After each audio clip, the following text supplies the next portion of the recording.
مەترسیەکان لە داکەوتنی ئابووری جیهان بەهۆی گوشارەکانی هەڵاوسان و هەروە هێوربوونەوەی دۆخی عێراق دوای گرژیەکان هەڵبەت نرخی نەوتی لە مامەڵەکانی ئەمڕۆیدا دابەزان کە لەسەر ئاستی مانگانەش سەدا 9 دابەزی لەبارەی بازاری وزە و گوشارەکانی رووسیا لە ئەستەمبولەوە لە ڕێگەی سکایپەوە گۆڤەن شێروانی شارەزای وزەم لەگەڵ دەبێت بەڕێز گۆڤەن سڵاو لەبێ پێم بڵێ و ئالۆزیانەی عێراق تا چەند کاریگەری لەسەر بازاری نەوتی جیهان هەیە و بازار کاردانۆ لەسەر بازاری جیهان چییە بێت؟ سوپاس بۆ کەناڵی کوردستان 24 بینەرانی عزیز و سوپاس بۆ میوانداریمان. ئەوەی کە حەزەکەم ئیزافە کەم بەسەر بابەتەی کە بڕینی نەوت گازی سروشتی رووسیا بۆ ئەڵمانیا و فەرەنسا لەمڕۆ بڕیاردرا و هەرچەندە پێشبینی کرابوو بەڵام کاریگەرێکی خراپی دەبێ هەمان لەسەر وڵاتانی ئەوڕۆپی وەک فەرەنسا و ئەڵمانیا و هەروەها رووسیاشەوە. رووسیا وەک لە راپۆرتەکان ئاماژە پێکرا ڕۆژانە 33 میلیۆن مەتری سێزار هەناردەی ئەوروپا دەکرا لە ڕێگەی ئەو بۆڕیە. ئێستش بە بیانۆی بوونی کێشەی تەکنیکی بۆ ماوەی 3 ڕۆژ ڕاگیراوە. بەڵام دەبێت چاوەڕێکەن ئایا ئەم بڕینە بەردەوام دەبێت یاخود تا 3 دواتر دیسان دەست پێ دەکاتەوە. بەڵام کاردانەوەی بەرچاوی بوو لەسەر بازارەکانی جیهان. ئێستا نرخی گاز سروشتی بۆ هەر ملیۆن وحدەی BTU گەیشتە $72 تقریبا 7,000 بەقەدەر ئەو نرخەیە کە لە وڵاتی ئەمریکایەوە.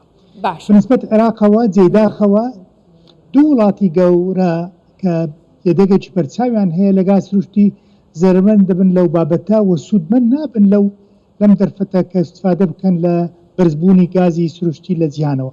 یەکەمیان ئێران بەپێی ئەو ئەبلوقانەی کە هەیە لەسەر گاز و نەوتی یەدەجی ئیران نزیکەی 115 یەدەجی جیهانە لە گاز سروشتی لە پلەی دووەمە لە دوای رووسیا کە مەرتەبەی یەکەمە 125 یەدەجی گاز سروشتی جیهان لە رووسیەوە واتە زەرمەند یەکەم رووسیەیە بۆ دووەم ئێرانیش کە ناتوانێت استفادەکە. عێراقیش هەرەوە بەردەوام زەرمەندە لە گاز و لە نەوتشەوە بەهۆی بەڕێوەبردننی سەکتەری گازی سروشتی و نەوت. عێراق لە مەرتەبەی 11مە لەسەر ئاستی جیهان یەدەجی گاز سروشتی دیزگەی پتر لە 130 تریلیۆن پێی سێزارە. بەڵام بەهۆی خراپ بەڕێوەبردننی ئەم سەکتەرە استفادە ناکەن من دەرفەتە بۆ سوود وەرناگری لەم بەرزبوونەوەی گاز سروشتی. لە بوری ئەوەش لە زیاتەوەی هەناردەکەری گاز سروشتی بی ئێستا بەخۆی گازی سروشتی دەستێنی بە هاوشێوەی رووسیا. ساڵانە عێراق 18 میلیارد مەتری سێزار گاز سروشتی دەستێنی وەرەوها گاز سروشتی هاوردە دەکە لە ئیران گاز و کارەبا. باشە بەڕێز گۆڤەن یەینە سەرە و بابەتەش بەس ئایا ئەو گازە بەڕاستی رووسیای سووتێنێت یان گازی هاوتای نەوتە و هیچ کڕیارێکی نییە لە ئەوروپا بۆیە سووتێنێت؟ خۆی دوو شێوە هەیە لە گازی سروشتی. گاز سروشتی ئازاد کە بەتەنها لە چێلگەکان دەردەچی ئەمەیە کە ناکرێت بستێندرێ چونکە هیچ بیانۆیەک نییە. بەڵام حتا وڵاتێک وەک رووسیا توانای نییە ئەم غازە هەموو خەزم کاتەوە چونکە بڕەکەی زۆرە و هەروەها بەدیرێکی ڕاستە و خۆ نییە لە جیاتی هەناردەی ئەوروپا بکاتەوە هەناردەی شوێنی تر بکە چونکە ژێرخانی پیشسازی بۆ شێوە دامەزرایە کە زۆربەی ئەم تەزدیرە و هەناردەکردنە بەرەو ئەوروپا بڕوە. ئەو کاتێک کە دەبڕێ لەسەر ئەوروپا ناچار دەبی گاز سروشتیەکە بستێندرێ. بەڵام وەک ئەو مامۆستای رووسی باسی کرد ئەو گازێک بە هاوڵ لەگەڵ نەوت دەردەچی ئەمە احتیادیە بستێندرێ. هەروە لە عێراقیش هەمان کار دەکرێت بەڵام دەکرا ئەگەر ژێرخانێکی بۆی تایبەت بکرێت ئەمیش فەسل بکرێت وە بەجیا هەناردەی دەرەوەی وڵات بکرێت چونکە سەرچاوەی گرنگە بە وزە لە دوای نەوتەوە.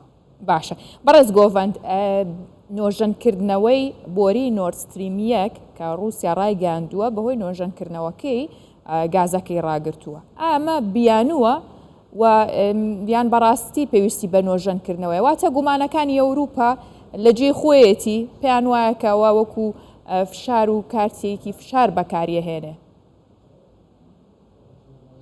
بخۆی جێداخەوە ململانەی سیاسی نێوان رووسیا وڵاتانی ئەوروپا و ئەمریکا گەیشتە سەکتەری گاز و نەوت و گازی سروشتی وەرەوە خەڵوزشەوە.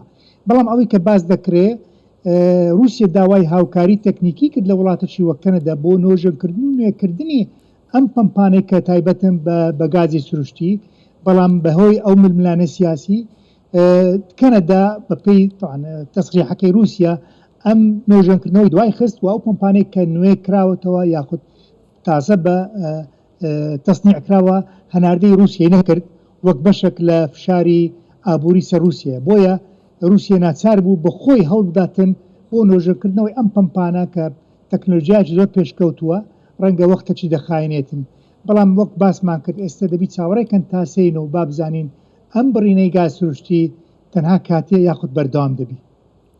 بەڵێ بەڕێز گۆڤند ئەگەر بە کورتی وەڵامم بیتەوە لە کۆتاییدا ئایا گوشارەکانی رووسیا ئالۆزیەکانی عێراق و لیبیا ئەمانە چ کاریگەریەکی لەسەر وزا بێت؟ بەتایبەت فشارش زۆر هەیە لەسەر گشت سەرجەم وڵاتانی بەرهەمهێنەری نەوت و گازی سروشتی تاکو بەرهەمەکانی خۆیان زیادکەنەوە و ڕێگە بگرن لە بەرزبوونەوەی نرخی نەوت کە نەوت دەبتە جێگرەوەی گاز لەو کاتێک کە گاز دەبڕێتەوە بۆیە ئێستا پێشبین دەکرێت لەو دووسێ ڕۆژە دووبارە نرخی نەوت بەرز بێتەوە لە بازارەکانی جیهان ئەوەی کە سوودمەندن وڵاتانی کە دەوڵەمەندن بە گاز سروشتی وەک جەزائیرە وەک قەتەرە وەک سعودیە ئیماراتە بەڵام جێداخە وەک باسمان کرد عێراق و ئێران سوودمەند نابن لەو زیادەیە چونکە هەریەک و خۆی هەیە ئەوەی کە گرنگە ئێستا باس بکرێت ئێستا کاتی خۆیەتی بەجددی لەسەر ئاستی عێراق هەوڵ بدرێت بە هاوکاری بکرێت لەگەڵ هەرێمی کوردستان و بەرهێنان لە سەکتەری گاز سروشتی چونکە ئەو دەبتە سەرچاوەی وزە بۆ ئایندا لە دوای وشکبوونەوەی سەرجەم چێلگەکانی نەوت بۆ 20 ساڵ لە کمیل بۆ 20 ساڵ بەپێی دراساتی جیهانی گازی سروشتی دەبتە بەدیلی یەکەم بۆ وزە لەسەر ئاستی جیهانەوە. بەڵێ گۆڤند شێروانی ڕاستەوخۆ لە ئەستەمبولەوە لەگەڵم بووی وەکو شارەزای وزە سپاس.